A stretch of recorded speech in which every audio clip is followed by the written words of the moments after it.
Soy el doctor Anselmo Flores Andrade y sean todos bienvenidos a esta sesión organizada por la Asociación Iberoamericana de Docencia Universitaria, AIDU, a cuya presidenta, la doctora Alicia Rivera Morales, le damos las gracias por darnos este espacio para hablar de un tema relevante. Igualmente, mi agradecimiento al doctor Martín de los Heros por invitarme a ser el moderador de esta sesión. La sesión de hoy se titula ¿Qué aprendizajes son necesarios para la educación del siglo XXI? Y para abordar el tema, contamos la doctora Hilda Patiño Domínguez de la Universidad Iberoamericana y la doctora Claudia Pontón Ramos de la Universidad Nacional Autónoma de México. Voy a leer una semblanza curricular de ambas invitadas. Inicio con la doctora Hilda y continúo con la doctora Claudia. Leeré tal cual me enviaron la semblanza curricular. La doctora Hilda Ana María Patiño Domínguez es doctora en educación por la Universidad Iberoamericana, maestra en ciencias de la educación por Syracuse University en New York, licenciada y maestra en filosofía. Se ha desarrollado como docente de materias relacionadas con la filosofía de la educación, las teorías pedagógicas y la educación socioemocional, entre otras. Sus líneas de investigación son la educación humanista y la educación socioemocional. La doctora Hilda Patiño es miembro del grupo de especialistas que colaboró con el diseño del programa de educación socioemocional durante los años 2016 y 2017 para la educación primaria y secundaria en la Secretaría de Educación Pública de México. En 2020 colaboró con la revisión técnica del libro de texto de Educación Cívica y Ética de la SEP. También pertenece a la Red de Mujeres Unidas por la Educación. La doctora Hilda ha realizado labores de consultoría educativa para la Secretaría de Educación Pública, en las subsecretarías de Educación Básica y Media Superior, para el Instituto Nacional de Salud Pública en 2006 y en el extranjero de 2011 a 2014 para la Pontificia Universidad Católica del Ecuador y en 2017 para la Universidad Alberto Hurtado de Chile. También ha realizado consultoría para la Fundación INOMA de México. De 2017 a la fecha, la doctora Hilda Patiño se desempeña como directora del Departamento de Educación de la Universidad Iberoamericana y es autora y coautora de diversos libros y artículos en revistas especializadas. Bienvenida, doctora Hilda Patiño, y muchas gracias por estar con nosotros. Al contrario. Muchas gracias. Pontón Ramos actualmente se desempeña como investigadora titular. Gracias, doctora Hilda, y perdón por la interrupción. Doctora Claudia Pontón Ramos actualmente se desempeña como investigadora titular B de tiempo completo en el Instituto de Investigaciones sobre la Universidad y la Educación, ISUE, de la UNAM, en el área de teoría y pensamiento educativo. También es profesora del posgrado de Pedagogía en la Facultad de Filosofía y Letras de la UNAM. Se desempeñó como coordinadora del programa de posgrado de Pedagogía de la UNAM por 2 periodos, 2014 a 2017 y 2017 a 2020. Sus principales líneas de investigación son 4: delimitación y problemática teórica del campo educativo en México, prácticas y procesos de formación del posgrado universitario, identidad docente y formación profesional de estudiantes universitarios, y filosofía, teoría y campo de la educación. La doctora Claudia Pontón participa de manera constante como sinodal, así como en la dictaminación y asesoría de ensayos, proyectos de investigación, artículos y tesis de licenciatura, maestría y doctorado. Colabora de manera activa en programas de posgrado de diferentes universidades públicas del país, con la impartición de seminarios sobre investigación metodológica en el ámbito de las ciencias sociales y particularmente en el ámbito de la educación.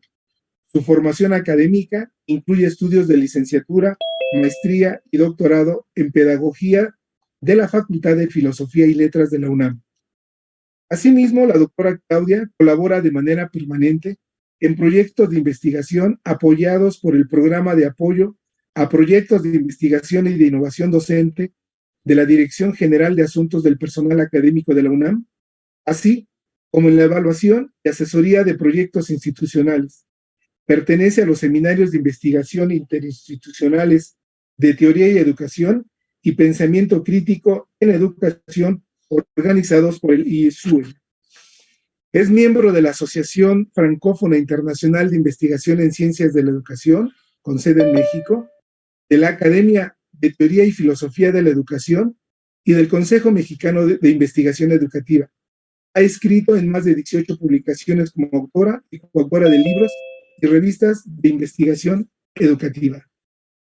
También bienvenida, doctora Claudia, y muchas gracias a las dos por darse el tiempo de poder compartir con el público que nos está viendo las reflexiones que a continuación se van a expresar.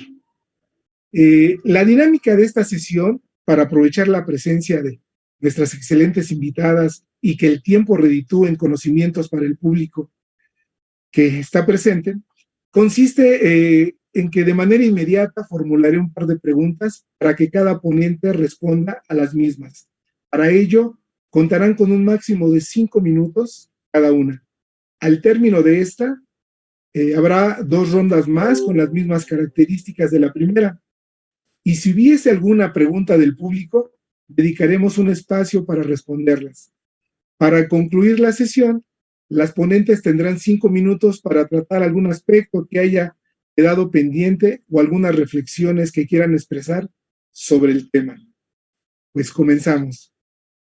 Quiero comenzar con la doctora Hilda. Doctora Hilda, desde hace muchos años, desde distintas posturas, se ha estudiado el sentido de la educación y los contenidos que ésta debe tener. El tema que nos ocupa, el antecedente inmediato, es el informe Ford de 1972, que se llamó Aprender a Hacer, la educación del futuro, y más específicamente el informe de la Comisión Internacional sobre la Educación para el Siglo XXI, más conocido como el informe Delors, y que fue publicado como libro con el título de La educación encierra un tesoro en 1996. Desde la aparición de este último, el mundo ha cambiado notablemente.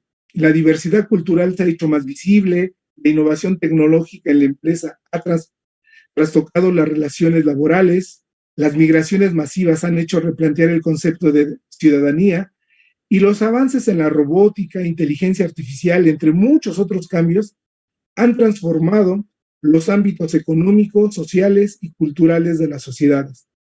Pero también atestiguamos tiempos convulsos debido al aumento de la intolerancia en el espacio público, al incremento de conflictos de diversa índole en todo el mundo y sobre todo a las desigualdades de todo tipo que se han exacerbado en el nivel local, nacional e internacional. En suma, este mundo del siglo XXI tiene como características ser más diverso, más interdependiente, más complejo y más imprevisible. Ante este breve contexto, doctora Hilda, la pregunta que le quiero formular es: ¿qué educación necesitamos para el siglo XXI? Más precisamente, ¿qué tipo de aprendizajes son necesarios impulsar en los sistemas educativos para que estos puedan responder a los desafíos del siglo XXI? Le escuchamos. Muchas gracias, doctor Anselmo, por esta invitación. Agradezco mucho el espacio para compartir y charlar también con la doctora Claudia.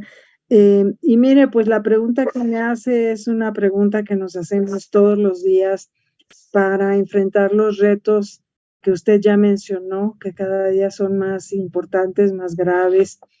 Y creo que no han perdido vigencia los 4 pilares o los 4 pilares de la educación que planteó la UNESCO en 1996, que usted ya mencionó, los 4 saberes, ¿no? Aprender a hacer, aprender a conocer, aprender a hacer con H y aprender a vivir juntos. Recientemente, en el informe de la UNESCO titulado Replantear la educación hacia un bien común universal, que es uno de los marcos del desarrollo de las habilidades del siglo XXI, pues la UNESCO se pregunta, ¿verdad?, cuál es la mirada a la educación, no solo ahorita, sino en el 2030, ¿no? Y se basa en estas 4 pilares del informe de Delors y de esta como meta que es aprender a lo largo de toda la vida, porque como usted dijo, vivimos en una sociedad cambiante y llena de incertidumbres y necesitamos fomentar en nuestros niños, niñas y jóvenes pues esta habilidad para enfrentar las incertidumbres, ser creativos, ser innovadores, comprometerse con el aprendizaje a lo largo de toda la vida.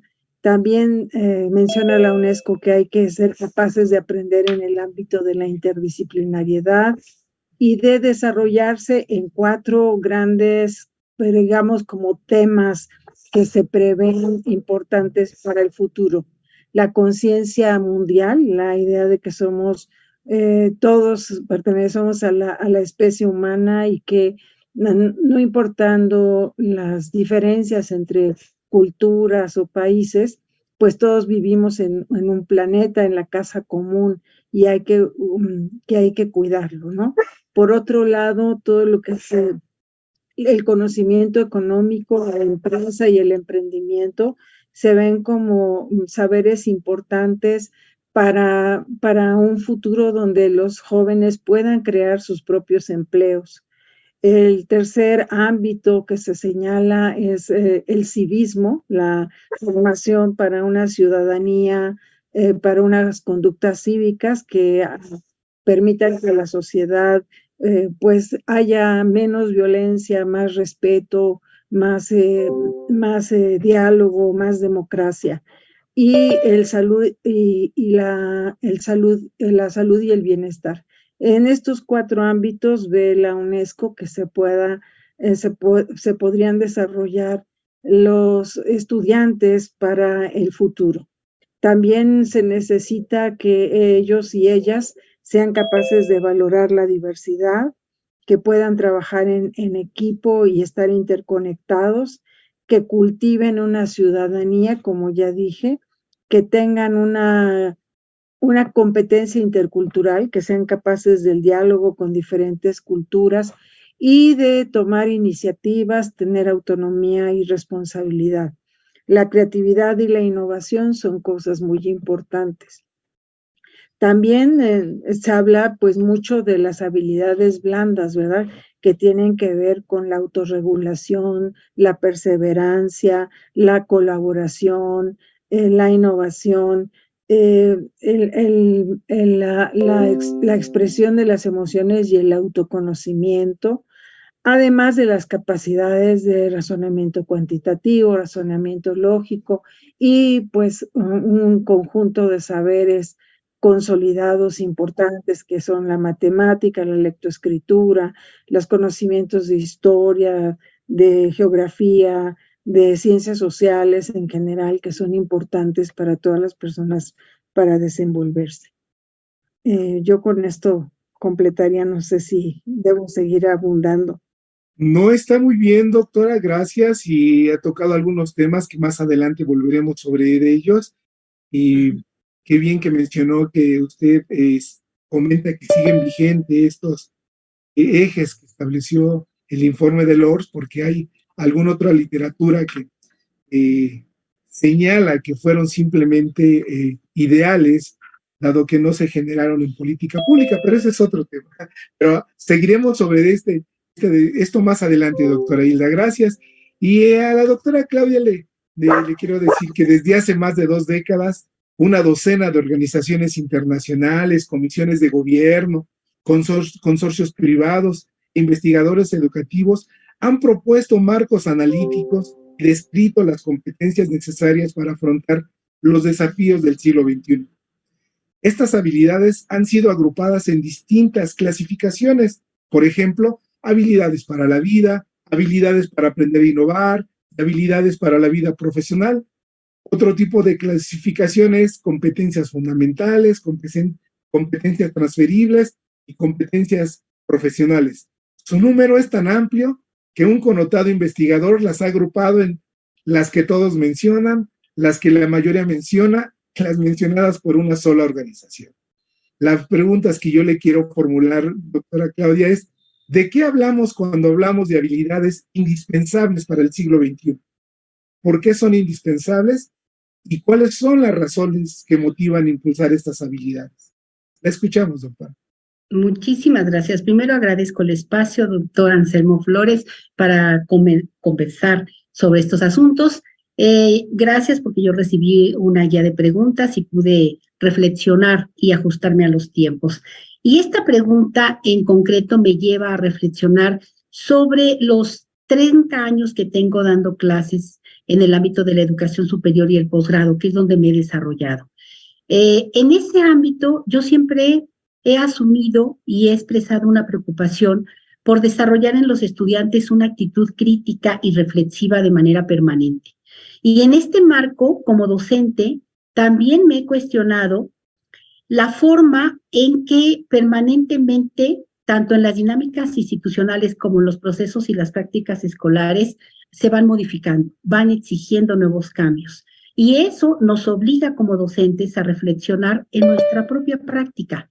Y desde ese lugar, al menos en lo personal, yo he reconfigurado una serie de premisas teóricas y conceptuales sobre los procesos de enseñanza y aprendizaje, sobre las dinámicas escolares, incluso sobre el tipo de sociedad que necesitamos y qué tipo de país queremos y cómo se van a incorporar estos profesionales a esa sociedad y a ese país. Le puedo decir que este ejercicio me ha obligado a reflexionar de forma permanente en hacer ajustes y adaptaciones a mi responsabilidad como docente. Y en este marco me he aliado mucho a la perspectiva de la didáctica crítica. Desde mi punto de vista, la didáctica crítica, como una perspectiva analítica, me ha permitido no solamente reflexionar sobre mi propio quehacer docente, sino también tratar de potenciarlo. Sin precisar en este momento, porque no nos daría tiempo, sobre una reflexión conceptual de esta perspectiva, que es muy amplia, sí me parece importante resaltar algunos aspectos que a lo largo de mi experiencia docente me han permitido desarrollar y fortalecer un pensamiento crítico y reflexivo en mis estudiantes de licenciatura y posgrado. Uno de ellos es el principio de aprender dialogando. El diálogo es central en las dinámicas de aprendizaje. Otro es desarrollar una conciencia reflexiva e histórica. Es muy difícil pensar que los estudiantes traten de incorporar una acción reflexiva si no se contextualizan los procesos, si no se resalta la historia de estos procesos. Otro elemento fundamental es educar críticamente la mirada. A mí me parece muy importante esta idea de educar la mirada porque implica construir una mirada sociohistórica del conocimiento escolar, darle un sentido contextualizado a lo que estamos aprendiendo. No es aprender por aprender, es aprender con un sentido histórico de lo que me va a servir ese aprendizaje. Otro referente es problematizar el presente y pensar históricamente la realidad como un constructo histórico en permanente evolución. Otro principio fundamental es desarrollar un pensamiento dialéctico y crítico.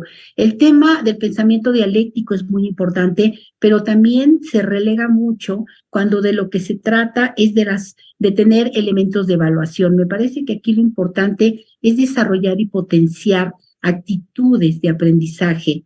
Otro referente importante de la didáctica crítica que yo incorporo en mis grupos es interpretar la realidad siempre como algo incompleto. Siempre pensar con nuestros estudiantes que la idea de completud es inexistente, ¿no? Y no se puede lograr. Tenemos que pensar la realidad siempre como algo incompleto, pero en proceso de transformación. Otro referente es descubrir nuevos procesos de subjetivación en los ambientes escolares. ¿Cómo nos vamos modificando? Nuestro pensar y nuestro accionar se va modificando porque el conocimiento nos permite razonar y pensar lo que estamos haciendo. Otro referente fundamental en la didáctica crítica es enseñar a pensar de forma ambivalente. Esto implica rebasar las verdades asentadas. No hay verdades asentadas. Toda la verdad se va estructurando en función a las propias dinámicas culturales, sociales e históricas que esa realidad nos está exigiendo. Otro referente es reconocer al alumno siempre como un interlocutor, con un pensamiento propio, con capacidad de argumentar y contraargumentar. Esto es fundamental. Si no le pasamos la voz a nuestros estudiantes, es muy difícil realmente enseñar a contraargumentar o a dialogar, ¿no? Respetando la dinámica del diálogo. En cada uno de estos aspectos y con independencia del nivel escolar al que se trate, desde preescolar hasta posgrado, me parece que es indispensable acompañar a los y a las estudiantes a identificar y desarrollar una serie de acciones y de pensamientos, tanto de acciones actitudinales como mentales, que los lleven, por ejemplo, a identificar los propósitos de su aprendizaje, a evaluar y analizar la información de hechos y evidencias, a identificar los supuestos centrales siempre contextualizados, a desarrollar inferencias, a formular preguntas concretas, a desarrollar su creatividad, a desarrollar su capacidad de asombro y también su sentido de curiosidad. Este sentido de curiosidad permanente que tenemos que ir empujando en todos los estudiantes. Hay que enseñarlos a elaborar juicios críticos y analíticos, a analizar las situaciones complejas y dentro de los márgenes institucionales y escolares también se tiene que incorporar un sentido de libertad responsable, de corresponsabilidad en el proceso de aprendizaje. Sin embargo, también hay que advertir que esto no es posible incorporarlo si no tenemos un sentido de corresponsabilidad de todos los actores educativos que estamos involucrados en el proceso de enseñanza y aprendizaje. Considero, cerrando un poco mi reflexión, que la didáctica y la perspectiva de la didáctica crítica, al recuperar al proceso de enseñanza y aprendizaje como parte de una actividad crítica y reflexiva, nos exige como profesores asumirnos como profesionales de la docencia. Y el ser un profesional de la docencia exige investigar nuestra propia forma de ser docentes. Este es algo muy importante y sabemos también que en el ámbito de la formación universitaria confluyen al menos 4 perspectivas distintas, según los especialistas, sobre esta forma de ser docente. Una tiene que ver con una dimensión técnica en donde se resalta un trabajo sistematizado con respecto al proceso de enseñanza-aprendizaje. Otra tiene que ver con una dimensión más práctica, donde lo que interesa es reflexionar a la docencia como parte de un contorno complejo institucional y multideterminado por muchas acciones. Y otra muy importante es la que tiene que ver con la reflexión de la práctica para la reconstrucción social. Y desde aquí, desde este lugar, resalto yo la figura del docente como un agente reflexivo, crítico y transformador. Creo que este es un ejercicio muy importante que hay que mantener con mucha coherencia. Y yo desde aquí creo que la didáctica crítica, al menos en mi experiencia en 30 años como docente, me ha ayudado realmente a ir madurando mi propia práctica, reflexionando con mis estudiantes y tratando realmente de ajustarse a los requerimientos de las sociedades ahora llamadas globales. Yo me quedaría aquí para seguir avanzando en el diálogo. Muchas gracias.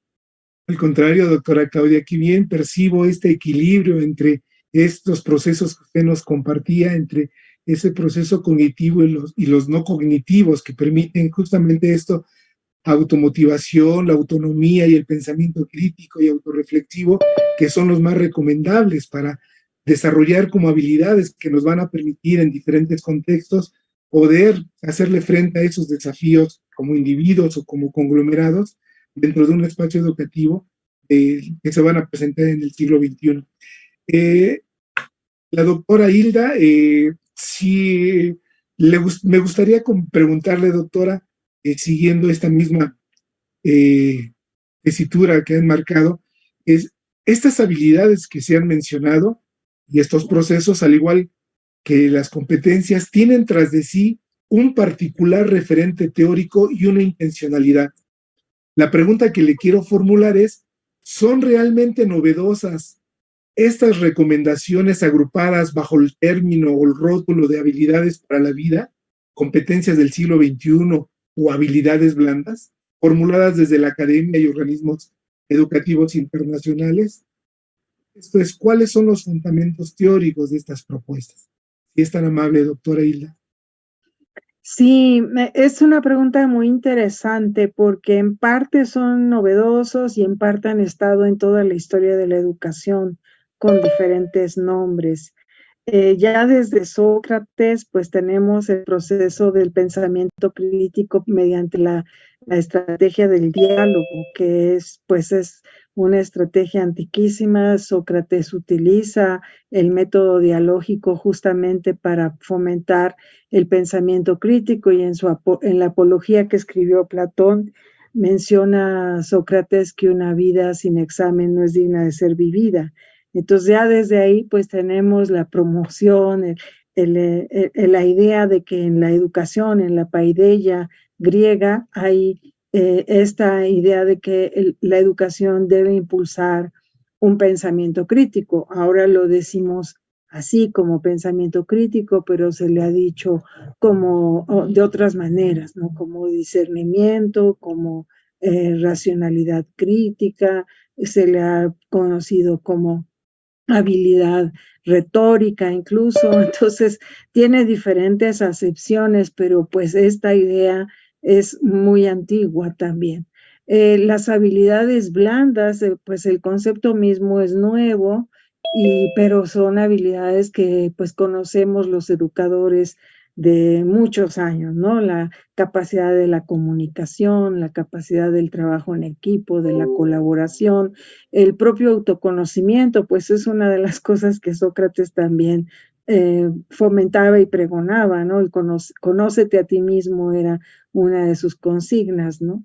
El pensamiento innovador y creativo, pues viene de las pedagogías, digamos, de la nueva escuela de principios del siglo XX, de John Dewey, de Freinet, y de otros muchos que estaban ahí, pues pugnando por una educación donde el alumno tuviera un papel mucho más activo, mucho más comprometido y no ser nada más receptores pasivos.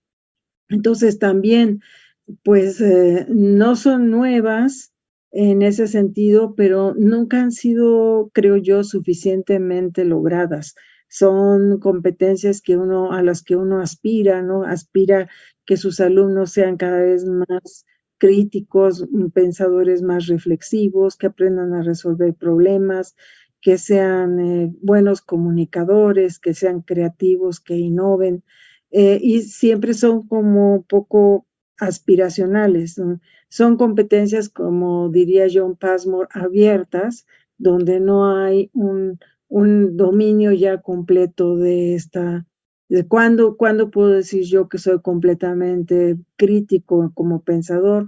Siempre hay algo que se puede aprender y que se puede perfeccionar.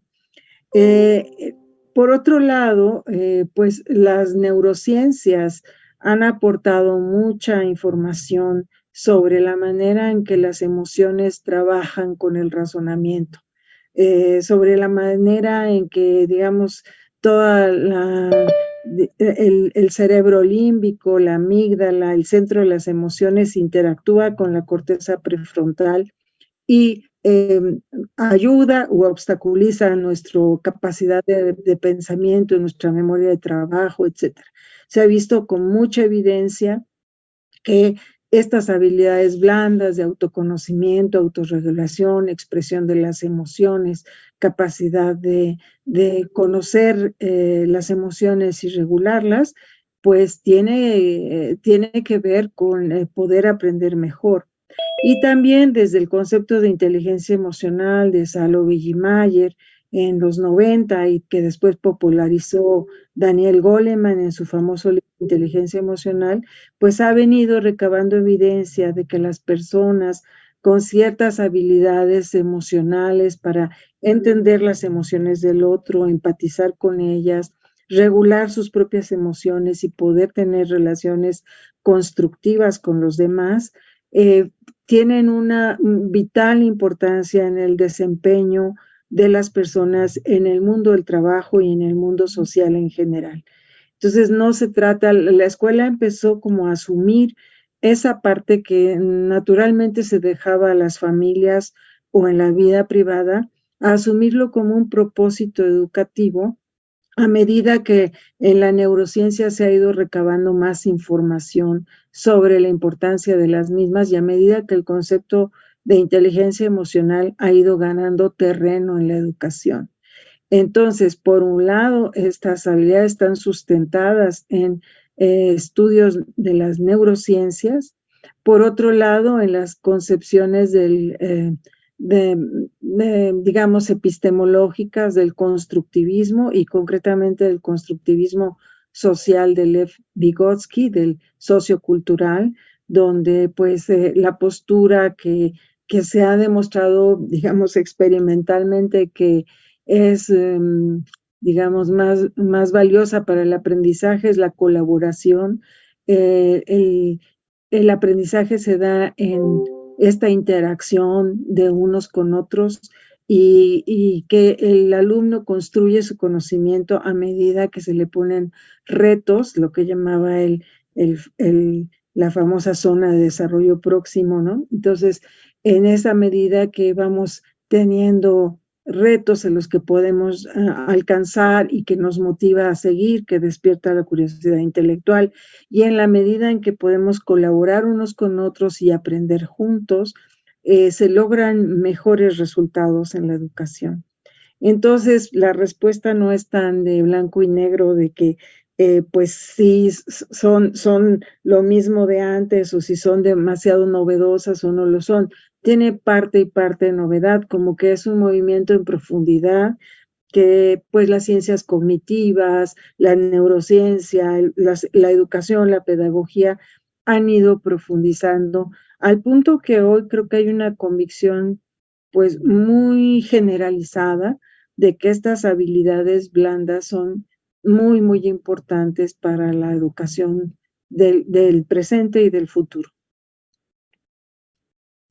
Sí, efectivamente, doctora Hilda, inclusive me llevó a resumir esto que usted nos comentaba en una frase ya muy conocida, cuánto vino viejo en cuántos odres nuevos, ¿no? Es decir, ya esto de lo del pensamiento crítico, el conócete a ti mismo, ¿no?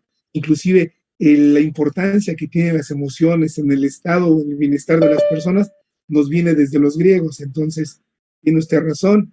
Y también yo creo que esta parte de lo novedoso es una respuesta a estos planteamientos educativos de la década de los 50, 60, en una educación muy economicista, utilitaria, y ahora se trata un poco de humanizar estos procesos educativos con estas nuevas, como usted los dijo, aspiraciones. Totalmente de acuerdo. Y doctora Claudia, estas habilidades y competencias requieren de una pedagogía para su promoción. En su opinión, ¿qué pedagogía es necesaria para desarrollar y estimular esos aprendizajes necesarios para el siglo XXI? Es decir, por ejemplo, ¿qué pedagogía promueve la autonomía, la resiliencia, la motivación intrínseca, la responsabilidad y sobre todo la cooperación?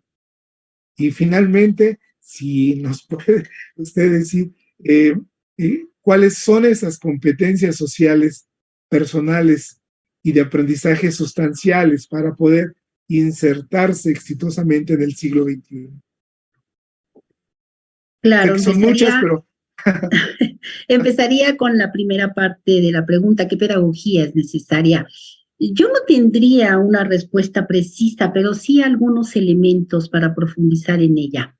Esta pregunta me hace pensar, por ejemplo, que un gran desafío en este plano argumentativo es poder rebasar el nivel procedimental y normativo que prevalece en las dinámicas institucionales y escolares y resignificar tanto los saberes pedagógicos como las prácticas docentes como referentes muy importantes porque tienen un gran potencial ético y político.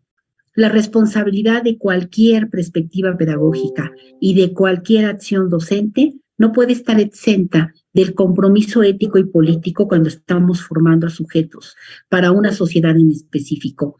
Esto, por otra parte, nos exige retomar a la escuela como un espacio público, ¿no? Y el pensar a la escuela como un espacio público, al mismo tiempo, nos obliga, a su vez, a pensarnos como intelectuales reflexivos y receptivos, capaces de integrar planteamientos teóricos, conceptuales, metodológicos que vayan soportando nuestras prácticas y a su vez que permitan establecer una relación de simetría, como lo decía muy bien la doctora Hilda, de simetría cognitiva y contextual, reconociendo la diversidad y multiplicidad de registros discursivos que se van a involucrar con la escuela. Yo, pensando un poco, transitar hacia una configuración identitaria de un docente como un intelectual crítico, también exige no solamente tener la capacidad de construir un horizonte de posibilidad diferente, un horizonte que nos permita pensar en una escuela distinta, una escuela que forme distintas subjetividades. Y para poder pensar en este lugar es indispensable poder rebasar las propuestas didácticas que están soportadas todavía por criterios declarativos, prescriptivos o instrumentales. Tenemos que reconfigurar una forma distinta de pensar y de estar en la escuela, y también una forma distinta de pensar en las instituciones y en las dinámicas institucionales. En ese sentido, esta pregunta también me recuerda cómo a través de la historia se han configurado, se han desarrollado configuraciones conceptuales sobre la pedagogía como un campo disciplinario.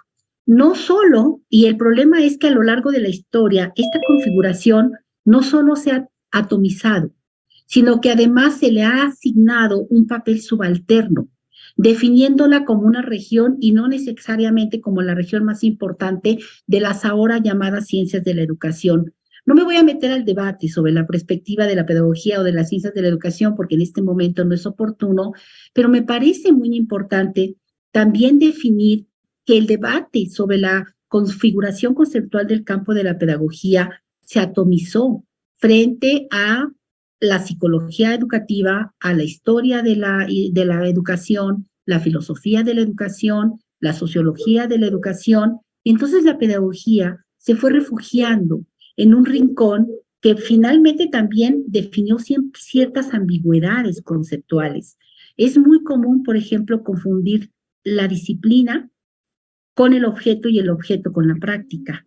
No es lo mismo la pedagogía como campo disciplinario que la educación como el objeto de estudio de la disciplina pedagógica, que no es privativo de ella, que la práctica de la enseñanza. Entonces, aquí hay ciertas ambigüedades conceptuales que habría que ir perfilando y se identifican a partir de diferentes perspectivas analíticas que tienen que ver con la configuración del campo pedagógico en nuestro país, que al menos mínimamente podemos identificar 4 grandes tendencias o perspectivas. La alemana, que viene con la configuración de la pedagogía o de la autonomía pedagógica desde Herbart, recuperando a Dilthey a partir del debate de las ciencias de la educación. La francesa, recuperando los aportes de Durkheim desde la perspectiva de la sociología durkheimiana, que incluye a la educación como parte de un proceso de socialización. La norteamericana, ¿no? Precisamente con los aportes de Dewey, y incluso una perspectiva latinoamericana, con Freire y con algunos otros autores. Me parece que esto es algo que hay que analizarlo con calma. Otro efecto negativo derivado de este tipo de subordinación que reduce la perspectiva pedagógica a una dimensión operativa centrada solamente en el proceso escolar y en los problemas del aula, es que va dejando en un segundo plano y en un plano muy superficial lo relativo con los vínculos que tiene con el conocimiento, con la sociedad y con la cultura, que son vínculos fundamentales para entender qué tipo de pedagogía necesitamos. Tenemos que pensar qué tipo de sociedad queremos, hacia dónde la estamos llevando y qué tipo, yo me atrevería a decir, de culturas en plural se están presentando en estas sociedades. Esta reducción de la pedagogía a un saber instrumental me parece que ha generado confusiones y ambivalencias muy importantes. Y en ese sentido creo que hay que seguirlas trabajando. Y bueno, pensar en qué pedagogía es necesaria nos obligaría a replantearnos un debate sobre el estatuto disciplinario, pero en este momento no daría tiempo para eso. Yo creo que iría por ahí. Sí, claro, sí, doctora Grave, efectivamente, e inclusive esto me motivó porque te había comentado en otro ámbito, en otro texto, sobre una pedagogía normalista, en la pedagogía universitaria, y cómo esta confusión conceptual había provocado esta instrumentalización de ciertas dimensiones del proceso cognitivo en la educación. Pero continuamos y efectivamente aquí no vamos a resolver estas preguntas ni vamos sobre todo a abarcar todas las preguntas inherentes a este tema, pero interesantes los planteamientos, doctora Claudia, vamos a continuar más adelante con esto. A la doctora Hilda me gustaría preguntarle, siguiendo todo esto que nos ha comentado la doctora Claudia y usted misma, doctora Hilda, ¿cómo contribuye una educación humanista al logro de estos aprendizajes? Es decir, ¿cómo contribuye una concepción humanista de la educación al logro de esa educación que se adecue al siglo XXI? Yo creo que un enfoque humanista es la mejor manera de contribuir a la formación, digamos, de una persona de cara al presente y al futuro. ¿Y qué significa eso? Pues, ¿qué significa una educación humanista? Significa dejar a un lado la idea instrumental y poner en el centro a la persona y atender a su desarrollo en los aspectos no solamente intelectuales, sino también afectivos y sociales, y atender a la persona en su total dimensión de una manera integral. Creo que esto es clave para que haya una buena formación. Creo que nos está urgiendo en las escuelas que por mucho que se habla de educación humanista, necesitamos de veras llevar a la práctica esto de pensar que el centro es el estudiante o la estudiante y que lo importante es lograr una formación armónica de sus capacidades, de sus intereses, de sus gustos, no solo a nivel, como digo, cognitivo, sino también afectivo y social. Porque las habilidades de la comunicación, la gestión emocional son centrales, pues en parte por lo que yo ya había señalado, en una sociedad que se presenta con una acumulación exponencial del conocimiento, ya no es tan necesario que una persona memorice los aprendizajes. Claro que tiene que tener aprendizajes básicos, pero hay funciones importantes, por ejemplo, saber buscar la información correctamente, no dejarse engañar por fuentes, digamos, de dudosa procedencia en las redes, saber tener una ética sobre el uso de la información, y aparte saber trabajar en equipo, porque pues los problemas complejos se abordan en equipos multi e interdisciplinarios. El trabajar con los demás obliga también a un conocimiento de las propias emociones y una adecuada gestión emocional. Comentábamos antes de entrar al aire que realmente es muy importante saber controlar el estrés en una sociedad que nos pone en altos niveles de estrés por razones fisiológicas la famosa hormona del cortisol, que a la larga tiene efectos contraproducentes en nuestros sistemas fisiológicos. Es muy importante aprender a respirar, controlar la respiración, aprender a demorar, a pausar, a reflexionar antes de actuar. Esos aprendizajes que si se vuelven hábitos nos pueden ayudar mucho a tomar decisiones de una manera más clara y a interactuar con los demás de una manera más constructiva. Es a la larga y a la corta disminuir la violencia en las relaciones humanas. Saber gestionar las emociones nos lleva a una solución de conflictos más eficiente y a disminuir los grados de violencia, pero también a tener un mayor bienestar subjetivo.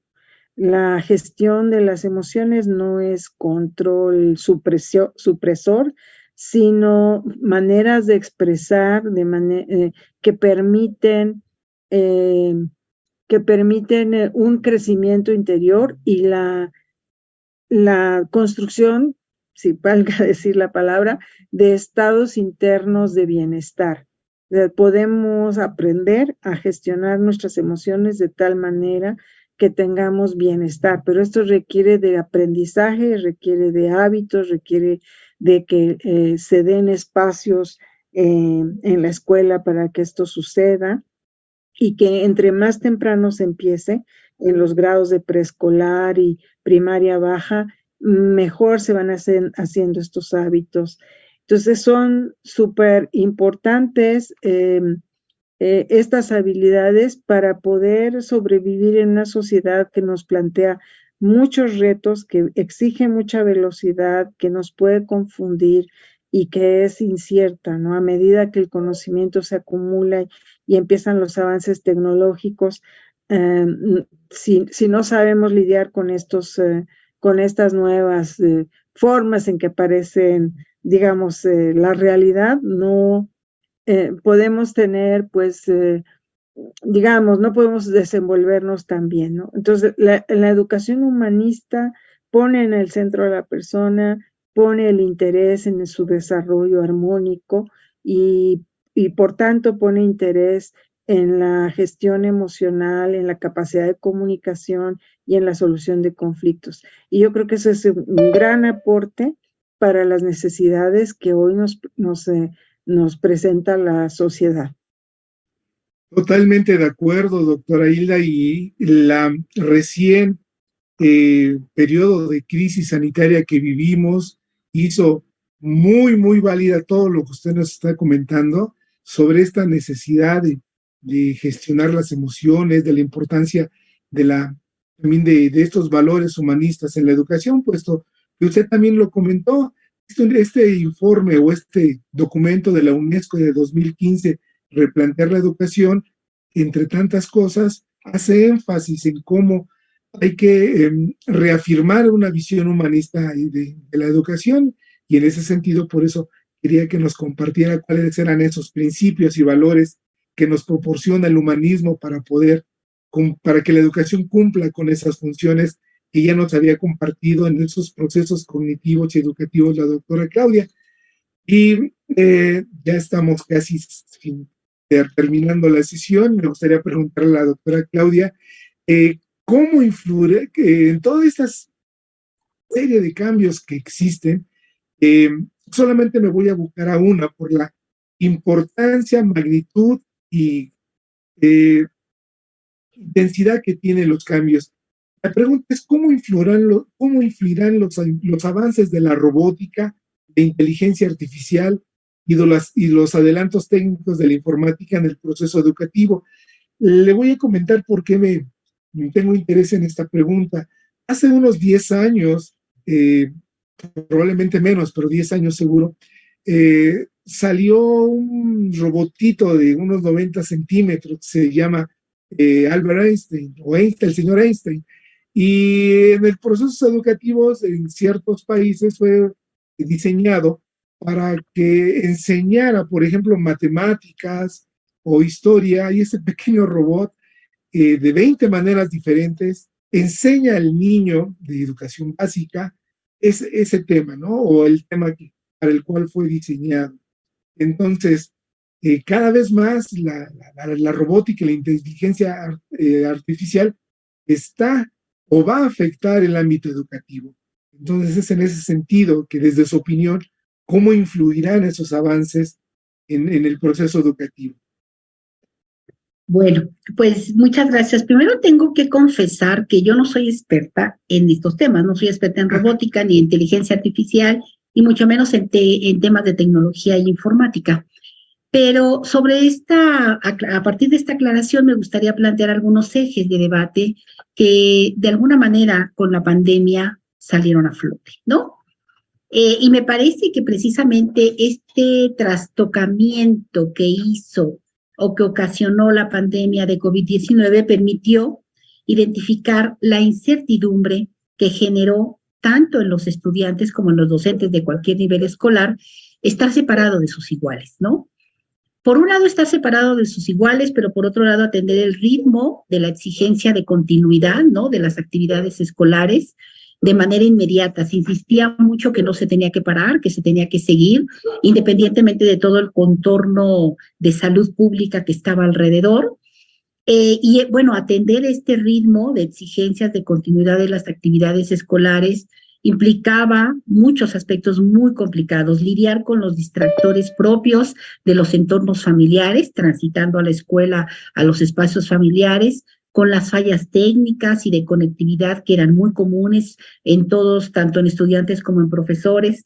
Esto alteró el ritmo de los aprendizajes, alteró la interacción del vínculo pedagógico, y bueno, realmente saturó de tareas, ¿no? A los estudiantes y de alguna manera provocó un desgaste físico, mental y emocional que duró un buen rato.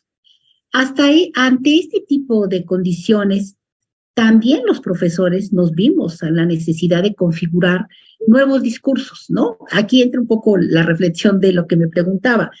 ¿Por qué? Porque teníamos que pensar en prácticas más creativas y novedosas. Estábamos obligados a imaginar otros espacios, a diseñar otros vínculos y otras mediaciones, o sea, donde lo intermediario era la tecnología. Todo lo anterior, ¿no? Para muchos profesores implicó cambiar sus prioridades.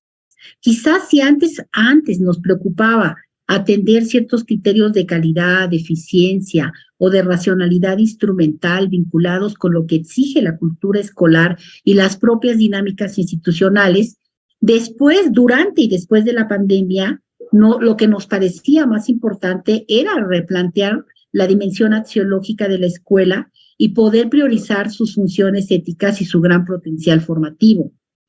Y es en este lugar, profesor, que a mí realmente me hizo pensar en todo lo que implicaba configurarnos como seres humanos, ¿no? Y de alguna manera esto me hace pensar también en replantear los desafíos de la robótica, por ejemplo, los desafíos de los algoritmos, los desafíos de la llamada inteligencia artificial, que para muchos expertos este tema, por ejemplo, para muchos no existe esta idea de la inteligencia artificial, porque dicen lo artificial, si es artificial no es inteligente, y si es inteligente no es artificial. Ahí hay un debate epistémico muy interesante sobre la inteligencia artificial, pero, por ejemplo, identificar como un error conceptual esta idea de la inteligencia artificial, pensar en una inteligencia asistida, pensar en una inteligencia ampliada o una inteligencia centrada en humanos. Esto implica, por ejemplo, entender el impacto de la robótica. ¿Qué es la robótica? Una inteligencia que va a ser empleada por los humanos, para facilitarle a los humanos cierto tipo de elementos. Y yo creo, sin ser experta en este término de inteligencia artificial, que además tiene muchos años, surgió en la década de los 50 del siglo pasado, me parece que es un término que se articula más con una función retórica que con una función o con una dimensión filosófica.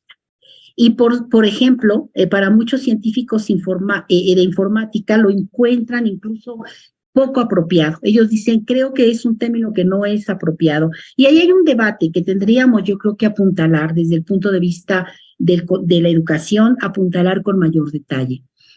Por lo general, hablar de inteligencia artificial es entenderla como parte de la ciencia cognitiva, ¿no? Y en este marco de discusión ha tenido un efecto muy importante en el campo de la educación. Sin embargo, nuevamente creo que es importante que tenemos que hacer una reflexión más pausada.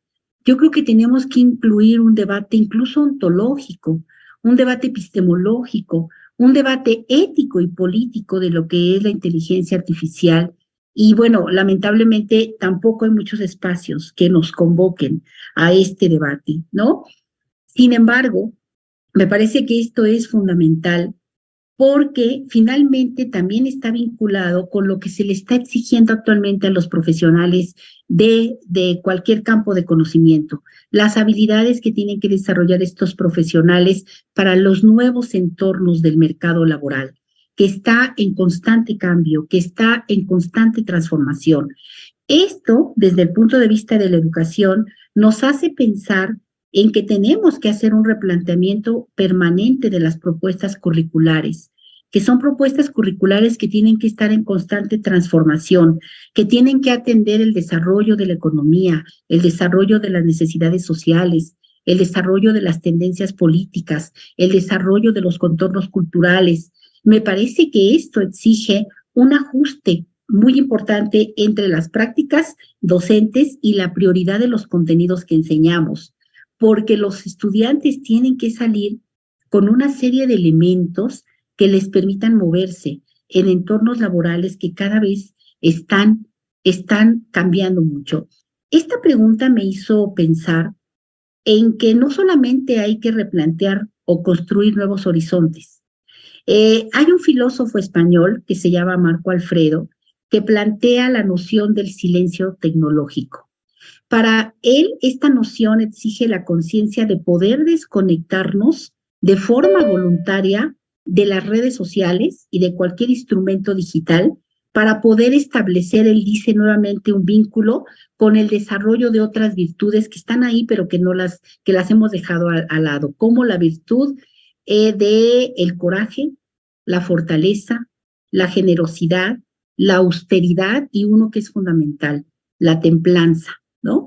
Todos estos aspectos para este filósofo son importantes porque considera que desde ahí se puede minimizar de cierta forma el impacto que está teniendo la tecnología, tanto en las modificaciones de cómo nos estamos relacionando con los otros, en los espacios temporales, el impacto que tienen nuestros gustos, en nuestros sueños, en nuestras experiencias sensoriales y sociales, incluso afectivas, y prácticamente en todos nuestros ámbitos, tanto público como privado. Y lo decía muy bien la doctora Hilda y lo platicábamos al inicio. El mal del siglo es el estrés. Y si nosotros estamos sumando a este estrés una dinámica donde estamos haciendo replanteamientos y estamos incorporando elementos tanto de la robótica o de los algoritmos o de la inteligencia artificial que están rebasando nuestra capacidad de entendimiento, entonces creo que nos estamos entrampando. Y me parece que es importante hacer una pausa, detenernos a reflexionar y tomar acciones que a futuro sean más benéficas para todos. Muchas gracias. Totalmente de acuerdo, doctora Claudia, y efectivamente algunos hablan de las 5 pandemias que vive actualmente el mundo a consecuencia de esto que usted nos ha comentado, no es el estrés, la angustia, la depresión, la tristeza y la desesperanza por toda esta serie de cambios y por no contar con esas habilidades que nos van a permitir gestionar estas situaciones que estamos viviendo.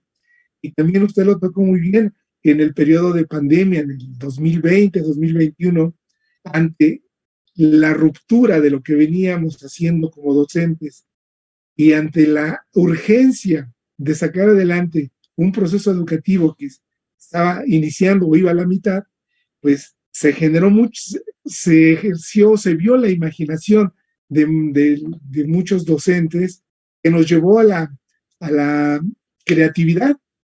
La imaginación nos llevó a la creatividad y yo espero que nos lleve a la innovación y ese es uno de los efectos que puede tener estas rupturas, como usted dice, tecnológicas en el ámbito educativo.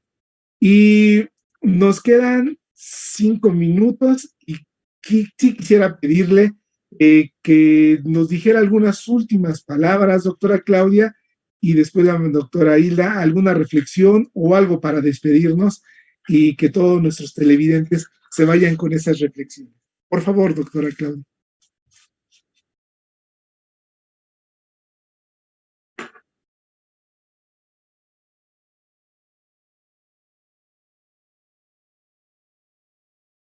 Gracias, doctora Hilda. Yo estaba hablando y no tenía el micrófono conectado, discúlpenme.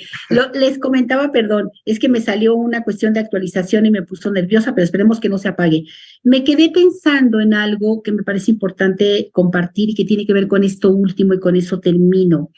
El tema de la pandemia. A mí me parece, y lo he dicho en muchos foros académicos, los problemas de la educación ya los teníamos, los venimos arrastrando históricamente, los venimos heredando de generación en generación.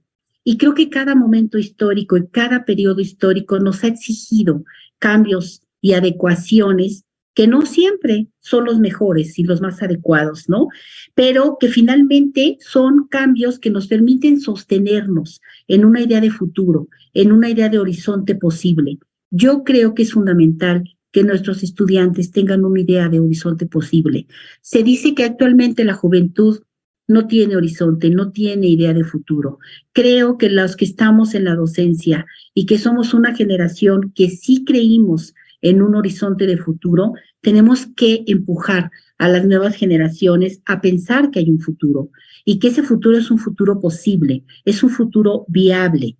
Y me parece que por muy desastroso que pudo haber provocado este sentido de incertidumbre, la pandemia, lo que sí nos recordó es pensar en la alteridad del sujeto. Ese sujeto que es un sujeto en permanente metamorfosis. Somos una sociedad de metamorfosis permanente y constante.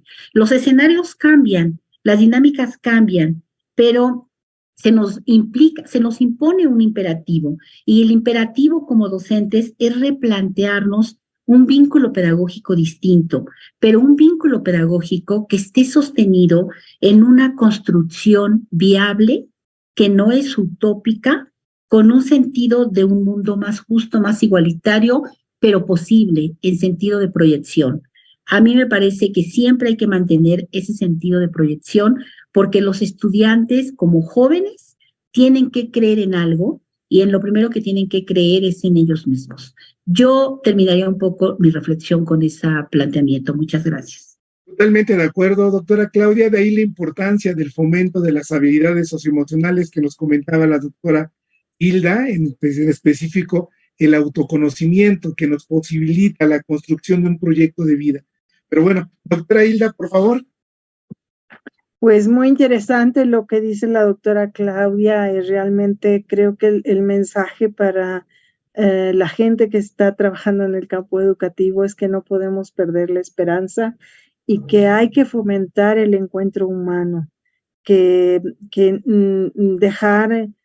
dejar por lo menos en un espacio de nuestra vida cotidiana, un momento para el encuentro verdaderamente humano, en donde nos veamos no como instrumentos, sino como personas con dignidad, con sueños, con intereses, con alegrías que queremos compartir, porque realmente lo que hace plena la vida es esta capacidad de interactuar de manera profunda con los demás, de cultivar amistad, de cultivar compañerismo, de cultivar colaboración, de dejar a un lado los gadgets, los iPhones y los teléfonos celulares de cualquier tipo y las tablets y todo, y ver al otro cara a cara, rostro a rostro.